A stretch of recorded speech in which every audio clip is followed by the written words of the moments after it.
Welcome, welcome. I'm Abby Bogomolny from the English department, and I want to welcome you to the final event in our Work of Literary Merit series this semester.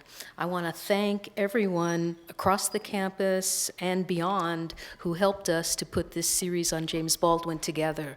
And if I name names, I'll leave someone out, so I'm just going to say thank you, everyone. So I'm glad you're here. It's my pleasure today to introduce Jewelle Gomez.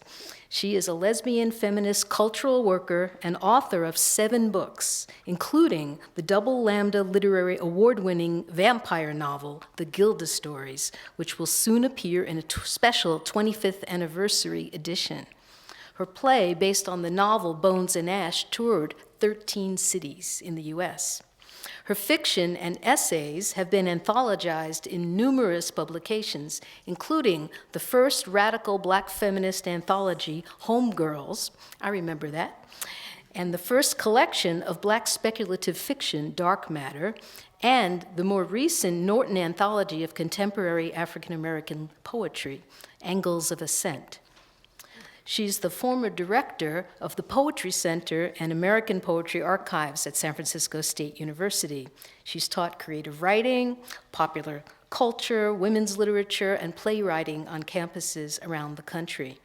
Her poetry is also part of the permanent installation of Native American writers on Alcatraz Island. Originally, I invited Jewelle to speak in our WOLM because of her play about James Baldwin titled Waiting for Giovanni. Waiting for Giovanni premiered in 2011 at New Conservatory Theater in San Francisco. I saw it then, and I was blown away. It was incredible because most of the action takes place inside of James Baldwin's mind. That was prior to publishing his Giovanni's Room. Well, all of us have been reading and discussing and studying James Baldwin's work all semester, so we know that being inside James Baldwin's mind is quite a beautiful thing. So please welcome Jewelle Gomez. So happy she's here.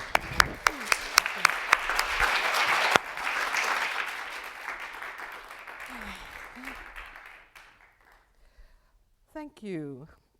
This is very exciting. I feel a little bit like the grand old Wiccan coming out of the forest with my cane. But that shall not deter me. So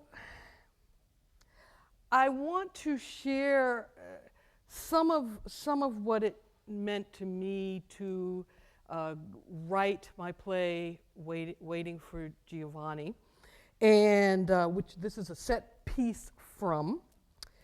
And I've never done a PowerPoint, so if things look bizarre, just pretend it's floating around in Jimmy's mind. I write historical fiction, but I'm not a trained historian, but rather trained as a journalist. And so I enter my discussion of James Baldwin from the position of a creative writer.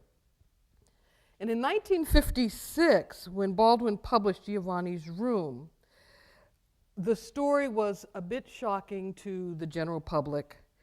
And the story is about Giovanni and a man he falls in love with, David. And it was compelling to me for many reasons, and later became more compelling once I learned some of the background about it.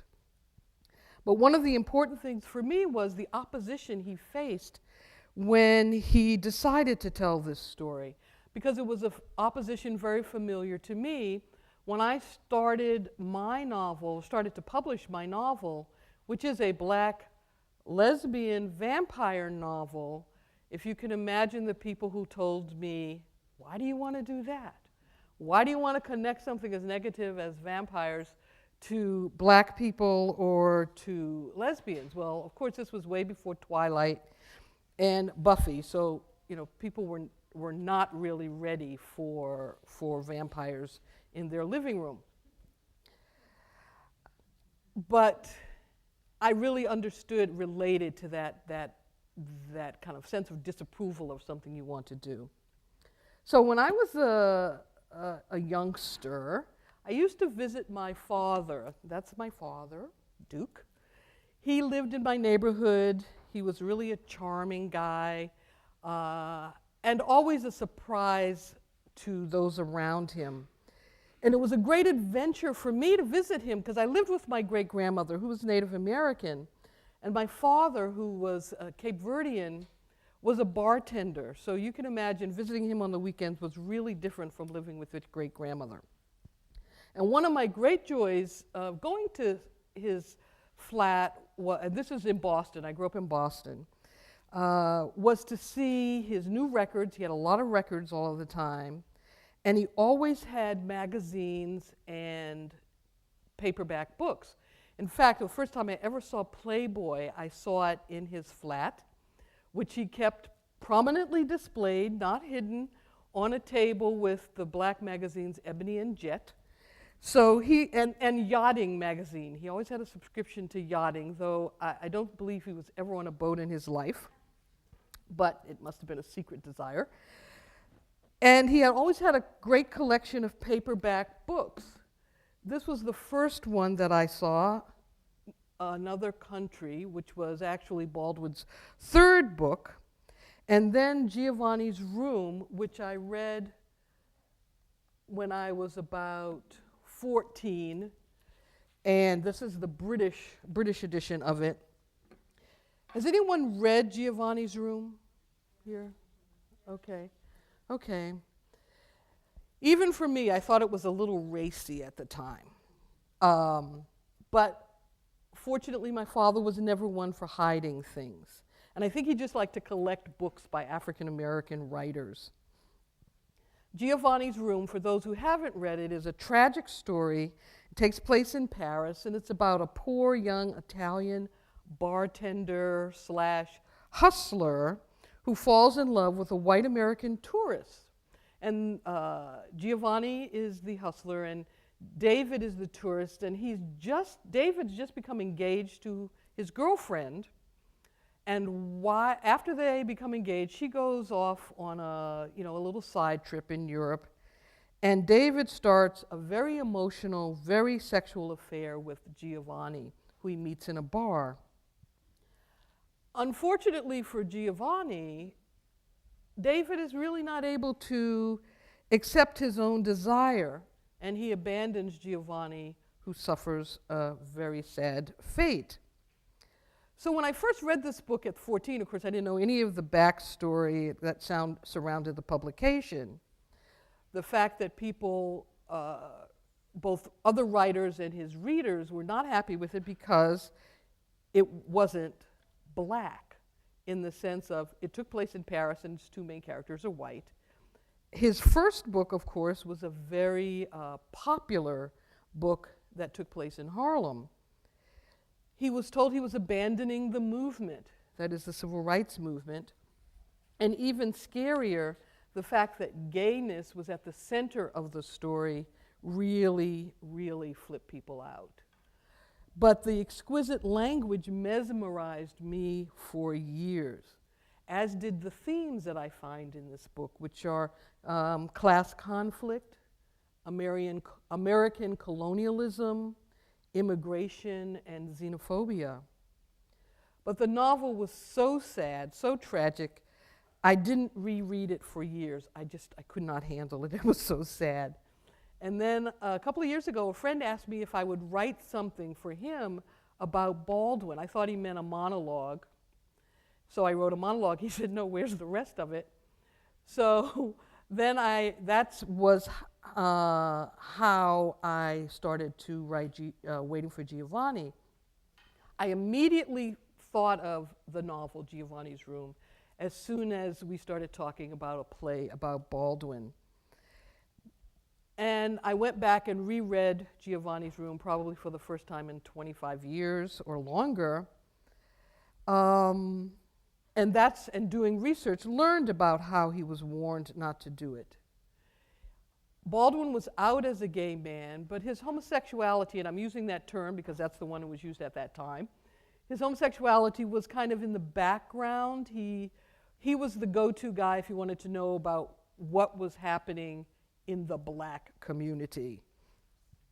Also, black people writing about white people was not something that was often done. It very rarely happened. And that his story was about homosexuality, but it was not about homosexuality as a sin. That was also kind of interesting. And it was important to me that he really wrote about how Europeans had their own brand of xenophobia. And they thought of people as coming from darker countries as well. And Baldwin makes it really clear to me that David is a representative of American colonialism. On rereading it became very, very clear to me. So I want to really talk today about the things that I had to take into consideration as I was trying to get inside of Baldwin's mind. And it was a very exciting trip. It's very big in there. Narrowing it down to one thing was really important. So I looked at the historical context of where Baldwin was. World War II had been just years before, ending in 45. It was a very intense time for African Americans as well as the non-black soldiers who went to war. The sense of moving away from America was really unusual for a lot of these young men, as it is today, and some young women who went over in support positions in the military as well as nursing. So one of the things that was really difficult was how traumatized people came back.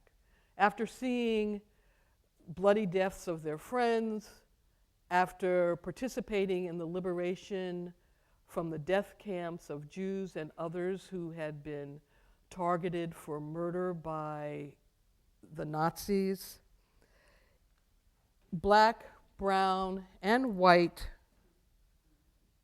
soldiers often came home traumatized. But they also came home with a bigger sense of the world because they experienced many thrilling things. So there was a really popular song because a lot of soldiers spent a lot of time in England and in Paris, France, enjoying interesting food, music, and a different kind of landscape. So there was this great song whose lines were, "How you gonna keep them down on the farm after they've seen Paris?" And that was a really good question that nobody really tried to answer. It just kind of rippled out into the culture. At the end of the war, and all of this stuff is stuff I'm sure you all know, but it's important for me in thinking about Baldwin. And at the end of the war, the disembarkation points for most of the military, of course, are on the coast, because people were then mostly traveling by boat. So you get New York City and you get San Francisco, where people get off of the boats and stay, creating new urban subcultures away from their families. People get jobs, they create new families with like-minded people, like writers and artists and scholars, and gay people. And the gay community was just one of those subcultures that grew up post-World War II.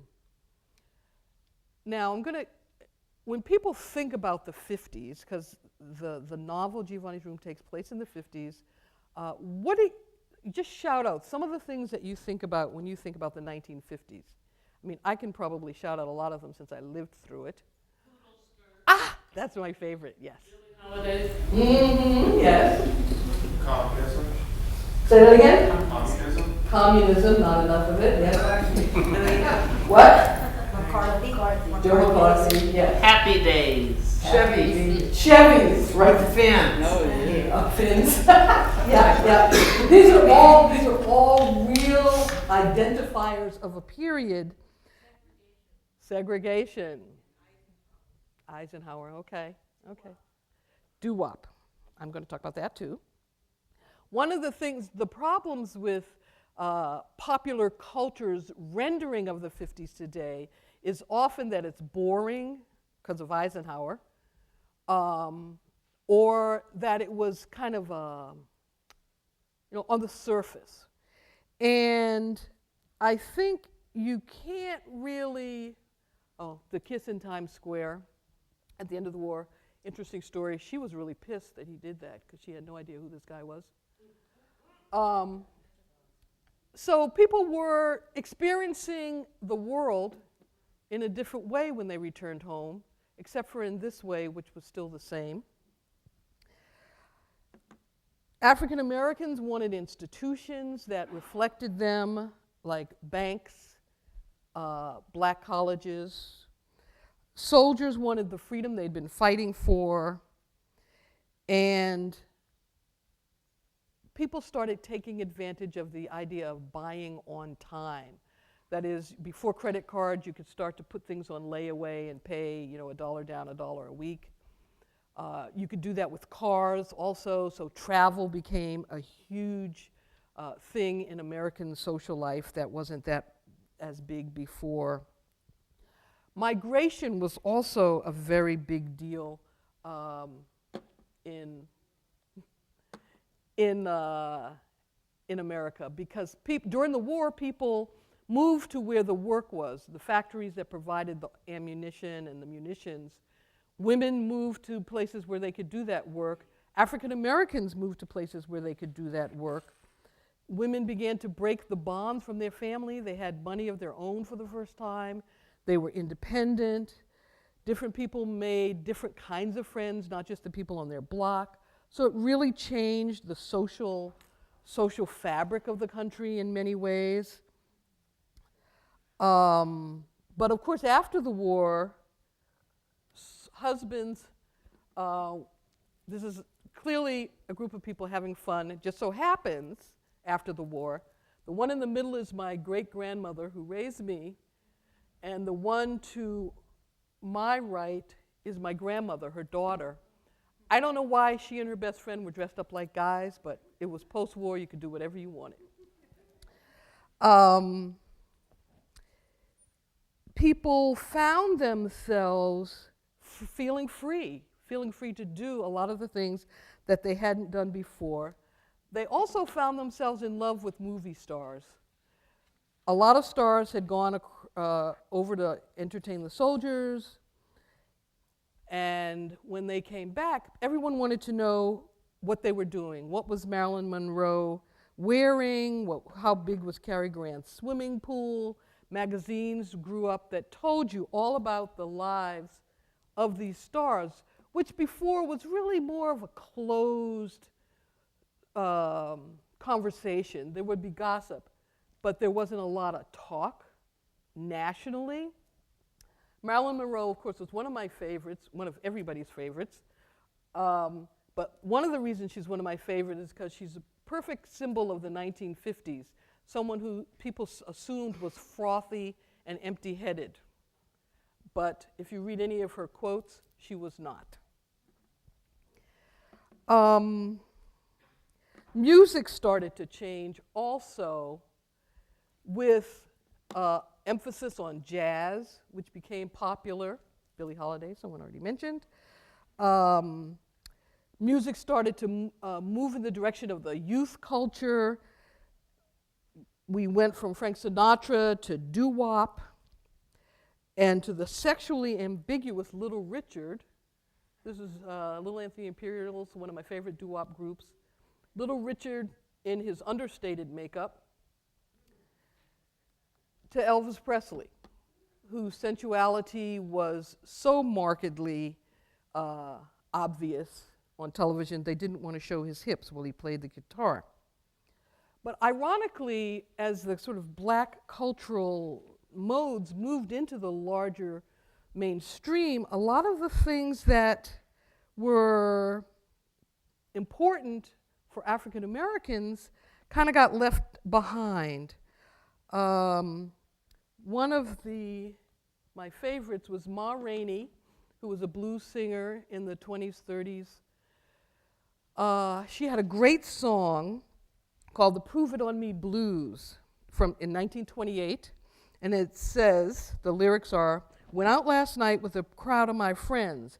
They must have been women because I don't like no men.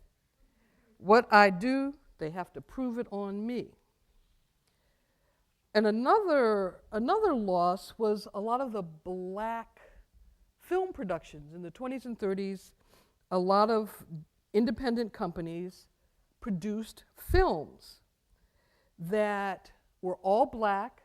They weren't necessarily about struggle per se, but they were about black life, urban, rural. But once Hollywood started making films, this is one of Sidney Poitier's first big hits with Tony Curtis called The Defiant Ones. Once Hollywood started making films and putting black people in it, African American film producers found a hard time selling their films. This was Bill Pickett, who was a black cowboy, and Oscar Micheaux did a lovely film about him. But those kinds of things, kind of independent black life, kind of closed down a little bit on the screen and in the music world. But literature was the biggest place from which Baldwin emerged. And literature was really lively and racially conscious, coming through the Harlem Renaissance with uplift literature and slave narratives to the 50s with writers like Gwendolyn Brooks, then the angry young men writers like Richard Wright, and Langston Hughes was born in the 20s, but he was still popular, more of a folk writer than the angry young men. And then Lorraine Hansberry, who wrote Raisin in the Sun, which appeared on Broadway in 1957. She was the first black woman to write a play that was produced on Broadway. And I think she combined that lyrical writing of the earlier period with the anger of the young men in the 50s. So I had to ask, why did I choose this particular moment in Baldwin's career for my play? That period represented for me a familiar struggle between one's devotion to your art and connection to your political consciousness. And art and political consciousness are felt by many to be in conflict, when in fact I believe they support each other. Lorraine Hansberry also later in her life came out as a lesbian, but during this period when her play was presented, she was married and didn't really come out until a little bit later, probably just before she passed away. This period also was important for me because it depicted the conflict between the many aspects of our own selves. We all come at our day-to-day from a lot of different positions.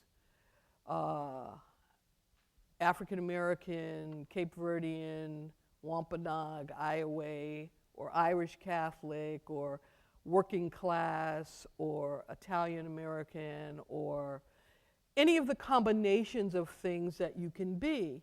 And it's really a lifelong effort to see how those things mesh and how you use them so that you feel whole and not like you're leaving something behind.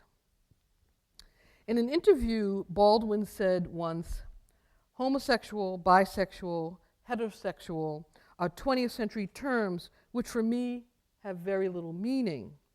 I've never, watching life, been able to discern where the barriers are."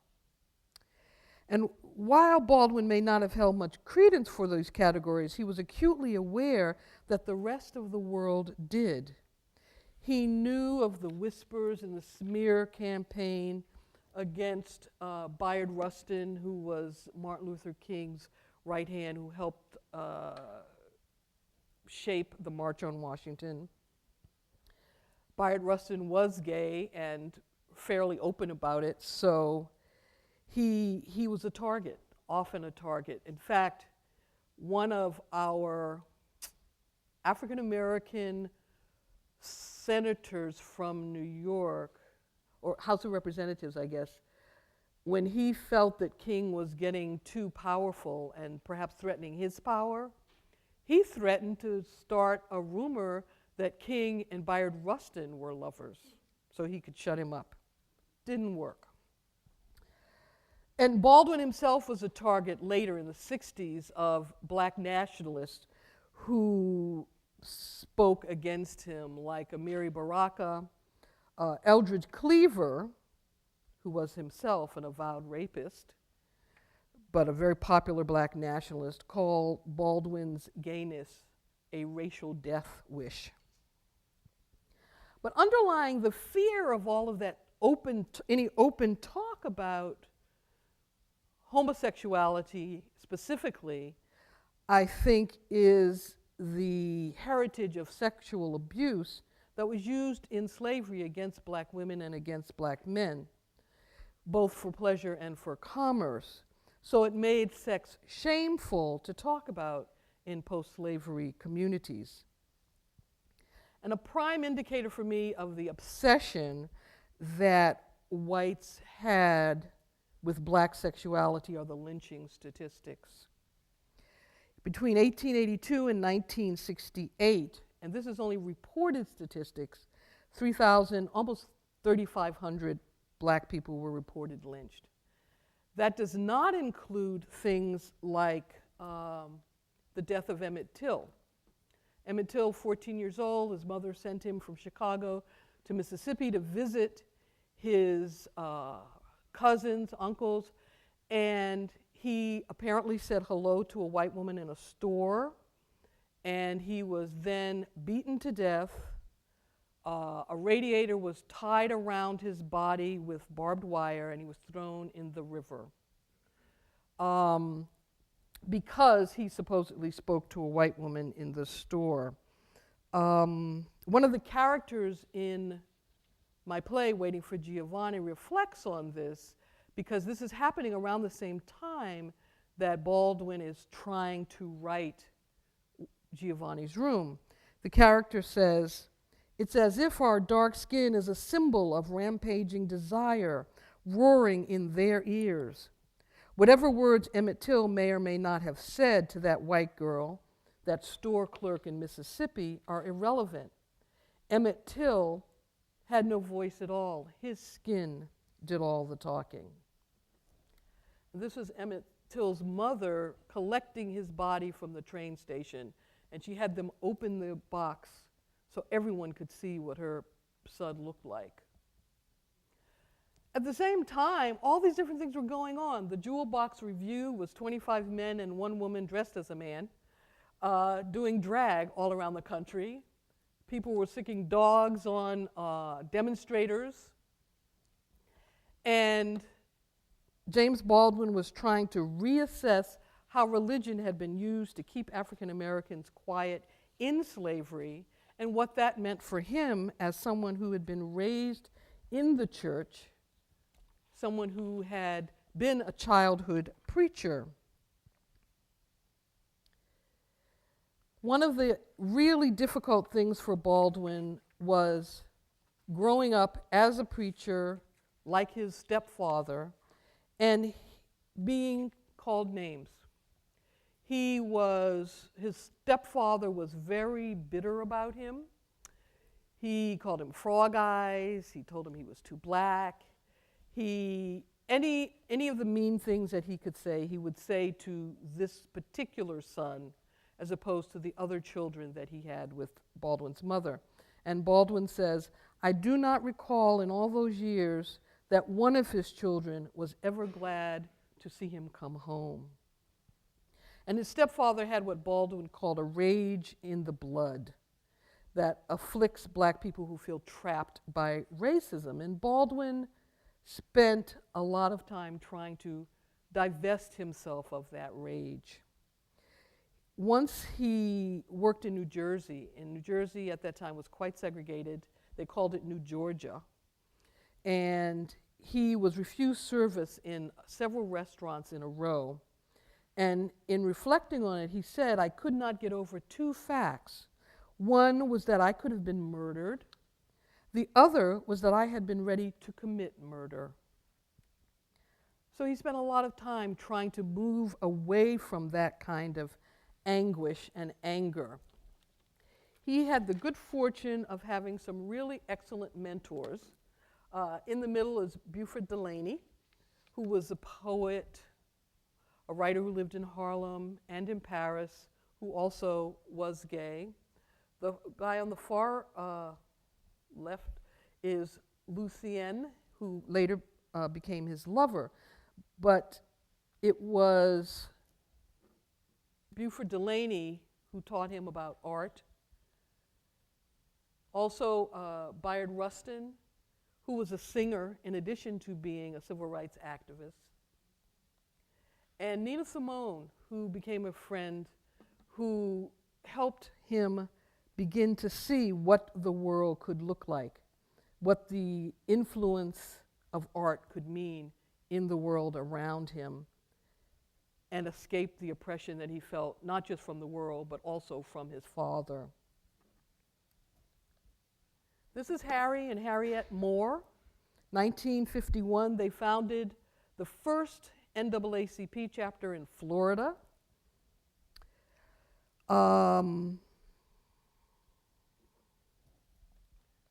This is the Moore home on Christmas morning, 1951.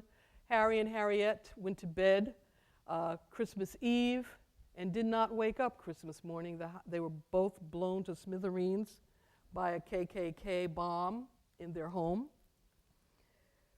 Baldwin was acutely aware of the violence that was happening around him and had to weigh what it would mean to write a book that some thought was trivial in light of the things that were happening out in the world, like the Moors, like Emmett Till. But again, he was able to cling to the understanding that art brought him. He said, "You read something that you thought only happened to you, and you discovered it happened 100 years before to Dostoevsky." So it was a pivotal moment for me to think about the 1950s and what it meant to Baldwin. His first novel was Go Tell It on the Mountain. It was a great success, but the idea that he was going to put out another novel that did not follow in those footsteps, again, was really filled him with trepidation. He was meant to be grateful for his success. He was meant to carry the race banner to show how good African American people were. And even though Go Tell It on the Mountain had an undercurrent of homosexuality, as it was an undercurrent, and it included the appropriate suffering for it. But anything like an actual sex act was really a little bit more than could be tolerated. Baldwin left the US in the 50s and moved to Paris, and in the introduction to one of his collections, he says, "The question of color, especially in this country, operates to hide the graver question of self." And I felt, and rereading all of his work, that Baldwin was always looking to reach inside to that graver question of self and how to keep that in balance with his politics. In Paris, he listened to Bessie Smith a lot. She was one of his favorites. She was also bisexual. One of her songs that was one of his favorites had the line, "Nobody knows you when you're down and out," which voiced his own sense of isolation, both from his homeland, but also from the people who would be his people, whoever the gay people were going to be. Another element to thinking about writing a play was physically, what did Baldwin look like? His father thought he was ugly and black. Well, he was black.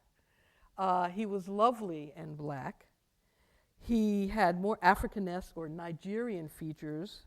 He was very slightly built physically, so he was short and very narrow. He would what we might call today nerdy. But he was also very sensual. He was incredibly smart. And he loved words. So when he spoke, you could feel him caressing the words. Has anyone heard him speak? I know YouTube, no one is ever dead. People have heard him speak. If you haven't, and you've been taking this, reading these books, you owe it to yourself to go on YouTube and just to listen to the tones of his voice. Because there is a lot to be said about how he shaped his writing based on how he said words out loud. For Baldwin, and I think for many of us, living in the middle of a culture, for him living in black culture in Harlem, he was deeply embedded in that culture, but at the same time he felt marginalized because of his father's emotional abuse and because of knowledge of his own queerness. And I feel that when you are feel that much marginalized, it can also, in addition to feeling sensitive and wounded, at the same time, it can give you an amazing sense of yourself and your abilities. And I think that's what evolved for Baldwin, given the physical circumstances he lived in. And I like to think of his ego was as big as his vocabulary. So despite his meager upbringing, art filled him with abundant wealth. His family was poor, but he was not poor intellectually. Bessie Smith had a first big hit that I also like to associate with Baldwin, and it's called Downhearted Blues, and it starts, I got the world in a jug, the stoppers in my hand, and I'm going to hold it till you meet my demands. So I think blues provided a historical context and as well as a map to find his strength, to find his way out of that context. One of the reviewers in the New York Times reviewed Giovanni's Room when it came out in '26 and said, Mr. Baldwin writes of these matters with an unusual degree of candor, yet with such dignity and intensity that he is saved from sensationalism. In my play, Waiting for Giovanni, Jimmy's editor can't use the word love for the homosexual lovers. He finds it too difficult. And this leads to a monologue that I wrote after having reread everything Baldwin had written and thinking about Baldwin for about 4 years. I decided to tackle writing something in which I sound like Baldwin, or at least Jimmy, the main character, sounds like Baldwin. This is a monologue from Jimmy alone on stage after he's decided he's not going to publish Giovanni's Room. He's thrown all the pages out. He's thrown them at his editor and made him leave, and they're scattered all over. Of these matters, one critic said, I write with unusual candor. Of these matters? What way is that to talk about love, desire? I suppose it's no surprise that some can't talk of these matters at all. Somewhere in the muck and mire before we rose up to stand on our hind legs, desire dissolved from a bright rose capable of lighting the dense night and became a pus-filled wound to be hidden behind drapes drawn tight. Desire is a mystery, bright and dark, damp, slippery and aridly hot. When I look at Lucien, I see it all. In my hands, he feels like a pulsing sun. His life moves through me like photosynthesis, a complex chemical reaction that sharpens my soul, brings me into focus. Then he is sweet butter, soft and intimate, making me want to slather him on crusty bread. I suppose that makes me a baguette. However, I am not fooled by his softness. His body leans in, but he does not. I am puzzled at why my brothers insist on their right to stifle this uncountable treasure. I can't be sure if it's simply that they must protest in that Shakespearean way too much, or have their senses been perverted by the way their manhood was brutalized. Slavery, Jim Crow, night shift jobs. But haven't I been beside them?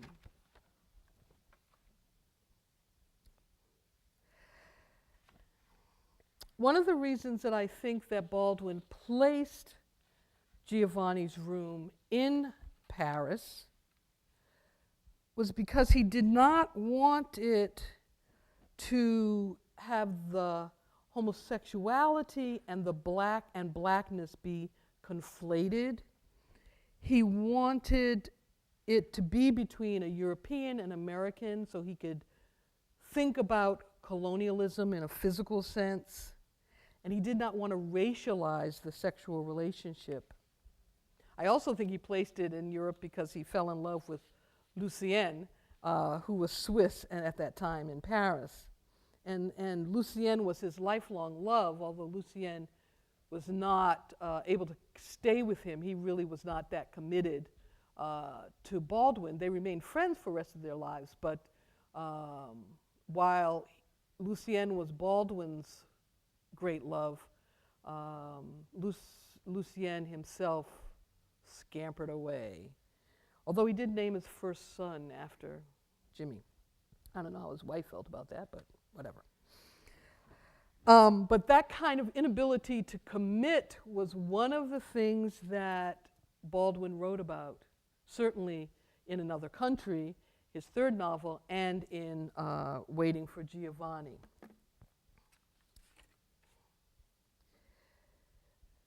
One of the things that I learned in rereading all of this material before I wrote the play was, even though the world around him was in turmoil, Baldwin always put his work in the context of other struggles, like immigration in France.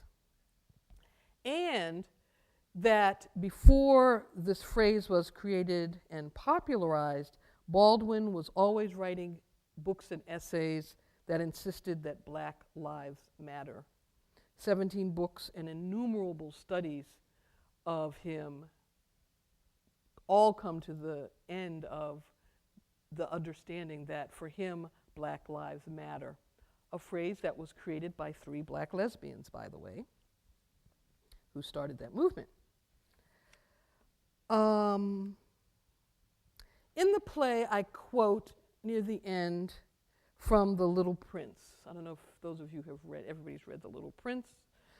And one of the characters says, l'amour, le plus beau et le plus triste paysage du monde, meaning love, the most beautiful and the saddest landscape on earth.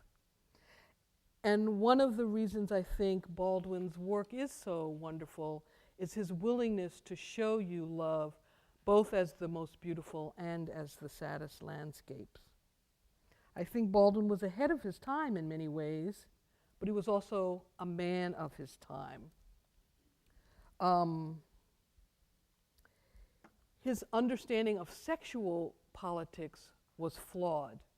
While he had a deep grasp of racial and economic politics, he did not foresee a powerful case to be made for gayness as an identity, and I think that was connected to the times. There was no space for him to really think about and strategize around the connection between all of the isms. That's why we invented feminism. So he had a difficult time figuring out how he could be Black and queer in the same voice, in the same breath, in the same spaces. And for him, one had to prioritize one, and it would be the most obvious one. Although if you saw him, you would think queerness was as obvious as his Blackness. But for him, it was the queerness. Pat Parker, one of a contemporary lesbian poet, says something that I wish she'd been able to whisper in Baldwin's ear. That is, the day all the different parts of me can come along, we would have what I would call a revolution. I also had a deep understanding of his belief in youth.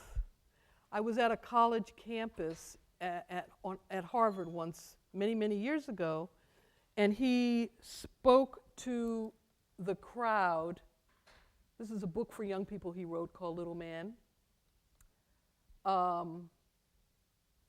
He spoke to the crowd for about 2 hours nonstop, with no notes, just talking.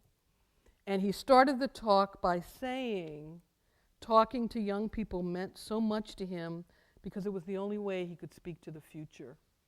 And when he said that, I could never get that out of my mind. And I think it's one of the things that led me to write and want to do talks like this everywhere, because the future is out there. I won't be here, and you will.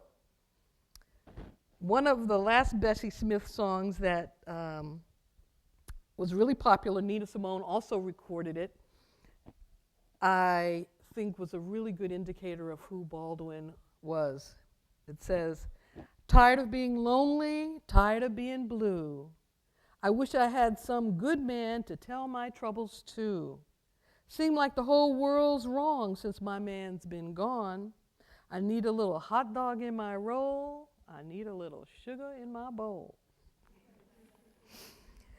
Ultimately, Baldwin was important to me, even though he didn't have the advantages of a politically articulated identity as a queer man.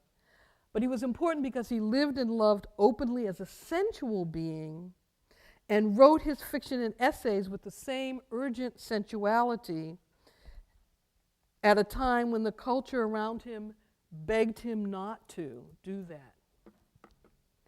He remained true to his personal desire as well as holding a principled position in his political world.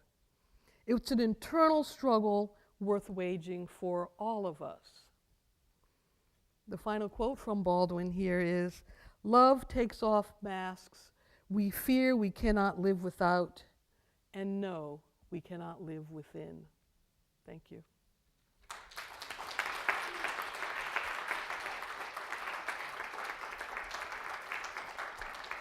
Great. So if we have a little light on the audience, we can ask, people can ask questions if they so desire. But I think I need a little light because I can't see you. There are people there, okay. I know I was talking a lot because that's what I do. But I would love to entertain any questions or comments that you have. As I said, I'm not a historian. I'm a creative writer. So all of the things that I have talked about are things that I felt like I learned from reading Baldwin's work again and again. I'm going to sit down a little bit because my spouse is waving at me to sit down. So just go ahead. Come on. Yes. I'm more curious about how, right now, how you feel the African American, I know you can't speak in general, like I couldn't speak in general for Latino culture or whatever, but is the African American culture, you think, a little bit more accepting now of, or would he, if he were alive today, would he be accepted? The question is the African American community today more accepting? And I'll speak for them, yes. I think it's been, the balance of other movements evolving has really put it to the question, are you only going to be the one aspect that everyone can see, or do you bring to the struggle, any struggle, all of who you are? And more people are insisting that you bring all of who you are. And one of the things that happened this year, in an anniversary, New York City, all this year is having James Baldwin Year. So Columbia University is having lectures, the Schomburg library on research in African American culture, is having programs, and he's starting, I think, to come back into use on syllabi, because for a long time nobody was really using his work. And he's such a poetic writer that you can't imagine no one wanting to just read him. So yes, I would say yes.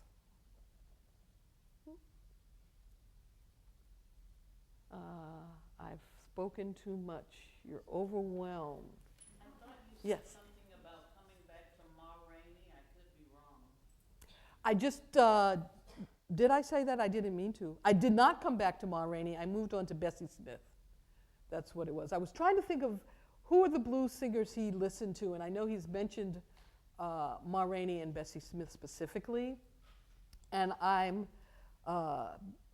very interested in the lyrics of blues songs and how they represent how people, the emotional inner lives of people, not just African Americans, but others who listen to the blues and still listen to it today. Ma Rainey was kind of taught Bessie Smith. Bessie Smith was her protege. And Ma Rainey was a wild woman. She was a wild woman. She had a Pa Rainey, but he didn't seem to be around that much because she was always going out with women. I don't know what that was about, but okay, whatever. That was then, you know, you got to do things a little bit differently. And then Bessie Smith became her protege and really learned a lot of her singing from her, and took her reputation on more of a national and international scale, and died an unfortunate death at a young age in her 40s, because she was in a car accident and the black ambulance was too far away. So she bled to death. Can you speak a little bit more about your topic? And I know one is blues. I'm sorry, I don't remember the 3 words. Race, desire. And blues, right? Mm-hmm. Can you talk about how they all tie in together? Mm-hmm. Within the context of Baldwin, I felt like he used, she wanted me to talk about how race, sexuality, and blues tie together. So in the context of Baldwin, I felt like he was deeply embedded in a racial context. He was asked, and he often said this, it bugged him, people were always asking him to represent the black race. And he was able to assess and articulate different aspects of the civil rights movement and articulate his feelings as an African American man. And it was only acceptable within a certain range. That's really what I was trying to get at, that it did not include sexuality, because African Americans during the civil rights movement were trying to improve the lot, which to them meant emulating middle class Americans, which meant you don't talk about certain things you don't talk about out loud, even if you, I mean, everybody was having sex, but nobody really was supposed to talk about it. And the African American community sort of emulated that, which is one of the reasons Baldwin found it hard to figure out how to talk about his sexuality, how to assess it in the same way that he assessed his African American experience. And the blues for me is a coming together of blackness and sexuality, because so many of the songs, if you look back at, I mean, I've just given you 2, but there are so many blues singers that so much of their writing was about sensuality and sexuality.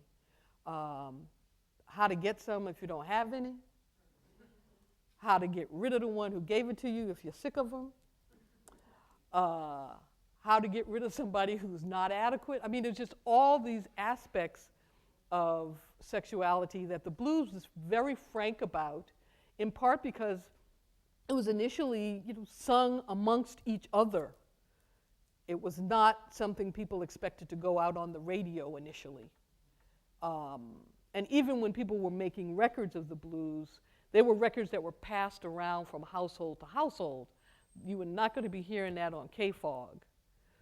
So I think it was a much more open experience of sensuality. And I think for Baldwin, those things came together in the music. His sense of blackness and his sexuality came together in the music, which is why I think he listened to a lot of the blues while he was writing in Paris. Yes? Some of his favorite writers were? Well, Richard Wright was for a while. And who were Baldwin's favorite writers? Richard Wright was for a while, and I think remained to the rest of his life, even though they had a bit of a falling out. When this is a problem when you're incredibly smart and you use your analytical tools to critique a friend's book. Don't do it, because Richard was furious with him. He liked Dostoevsky. Yeah, he was very much like the Europeans. He liked James. Thank you, Henry James. I was going to say James who? Henry James. He liked Henry James a lot. I think he was a big influence over him. He liked Claude McKay, the African Caribbean American writer. Yeah. My students are always asking me how his position as a gay man affected his perception of black-white sexuality. How being gay allowed him to see things that others didn't. Yes. Students who raise the point of did Baldwin's sexuality allow him to see things that others didn't? Did it affect his sense of black-white relationships? I would say yes, it did. I think I didn't go into it a lot, but that sense of marginalization that you can feel if you're growing up and you know you're queer, I think you start to see things differently. I mean, it could be anything. You could be growing up in a family that has no musical talent whatsoever, and you know you have amazing musical talent. You somehow discovered it, you were in school, you started tapping at the piano, the next thing you know, a whole concerto comes out of you. You know you have something that puts you on the margins of your family, and it makes you look at everything differently. It makes you imagine things bigger, in a bigger way than someone who's not thinking about things musically. So I believe that his sense of himself as a queer man, even though he didn't articulate it politically in the way we would contemporarily now, gave him a sense of the possibilities. That he had many lovers after Lucien, who was Swiss, who was white, and the lovers were both black and white. And I think his sense of what was possible made a big difference to him. Just like me, my stepfather, my mother remarried, my stepfather was French Canadian. And I think that made my whole world different. Even growing up in an African American community, knowing I was part African American, part Native American, the world was much bigger to me because I used to visit a French Canadian for all of the holidays, So I had a sense of the world as a bigger place.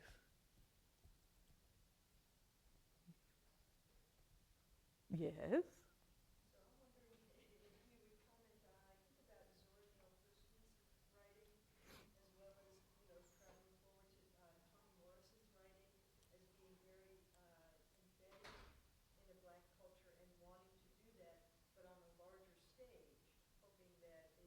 For a particular community, but really for many communities. And Baldwin seems to have taken a different path than that.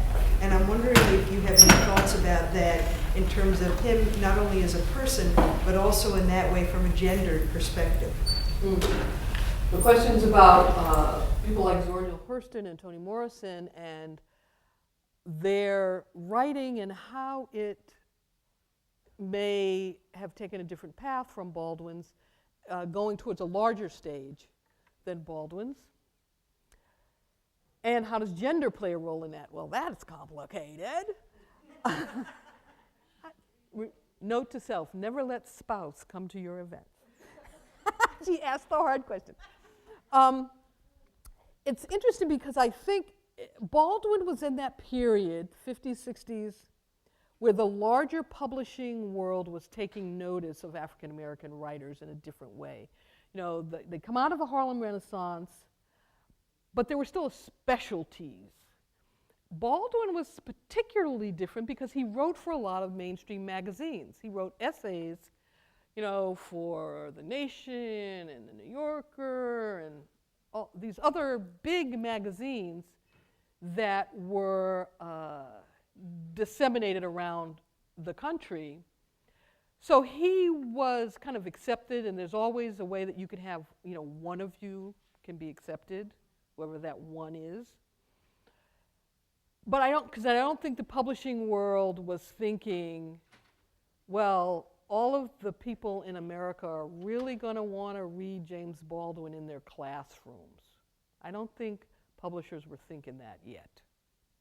But by the time you get, I mean, and Zora Neale Hurston was different as well, as she was really, really punished by her contemporaries as a writer. As a woman, I mean, people like Langston and others tried to dismiss her work because she was more of an anthropologist, and she wanted to write exactly how people spoke and tell her story through the voices of other people. And she was dismissed a lot, and consequently what almost disappeared until Alice Walker did the study of her work and got the feminist press to reissue her books. And she was rediscovered in the 80s. And then by the time you get to Toni Morrison, it's definitely different. Toni, you know, she worked in publishing. She started out working in publishing, which was hellish for her because women were still, you know, meant to just get the coffee. But she got to learn the business. So by the time she'd published her first 3 books, she knew the business of publishing. She knew how to market herself. She knew how to circumvent the men who would stand in her way. And still today, you have people who say, you know, male, predominantly academics, who will ask, well, did she really deserve the Nobel Prize? And I'm thinking, oh, please, she deserved 2 of them. So I think, you know, part of it is the times, again, and how people are able to position themselves with the knowledge that they have. Yeah. Okay? Unless there's someone else, we're going to say thank you so much for coming, and thank you, thank you, thank you. In my bag. I have some bookmarks, if anyone would like a bookmark that sort of tells you what my books are and my website and all of that jazz. Thank you.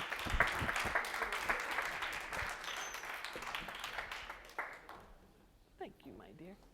Huh? I know, I forgot to take them out with me.